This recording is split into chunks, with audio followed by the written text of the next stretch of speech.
स्वामी काय म्हणतात, बाळा तुला तुझ्या जीवनात पुढे जायचे असेल तर तू खूप कष्ट कर.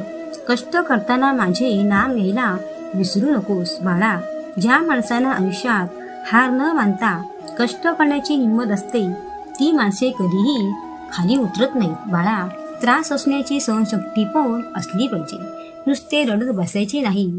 आम्ही आहोत ना, मग चिंता कशाला करतोस? बाळा, आम्ही तुला एवढे सोन्यासारखे जीवन दिले, त्याचा वेळोवेळी तू उपयोग कर. ते पण मानवाचा जन्म एकदाच मिळतो, ते पण 84 योनी पूर्ण झाल्यावर. म्हणून बाळा, तू जिद्द सोडू नकोस. तुला हवे असलेले ते मिळवण्याचा प्रयत्न कर. बघ, यश तुझेच असणार आहे. जीवनात कधी तू नाराज होऊ नकोस. आम्ही दुसऱ्यांना पण नाराज करू नकोस.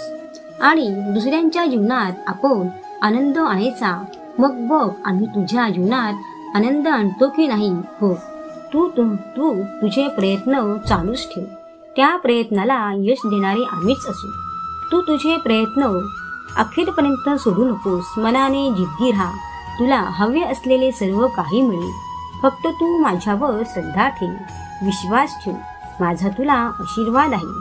तू बोलत असशील की मला हवे असलेले अजून मिळते की नाही. अरे पण तुला कसे समजत नाही? मी तो दिवस तुझ्यासाठी राखून ठेवला आहे. तो दिवस लवकरच येणार आहे. तू फक्त वाट बघत राहा, कंटाळू नकोस. तू समज आता परीक्षेला बसलास तर तू लगेच पास होशील का नाही? तर तो पेपर शिक्षक तपासतात. त्यातून काही चुका शोधून काढतात आणि नंतरच मग ते शिक्षक ठरवतात की याला पास करायचे की नापास. तसेच बाळा, आमचे पण असेच असते. तू माझ्या भक्तीत कुठे कमी तर पडत नाहीत ना? अरे माझी मनापासून भक्ती करीत जा. माझी सेवा कर, उपासना कर, एक वेळ तरी कर. तुझी सेवा माझ्यापर्यंत पोचली की आम्हाला कळते की माझा भक्त मला काहीतरी सांगत आहे.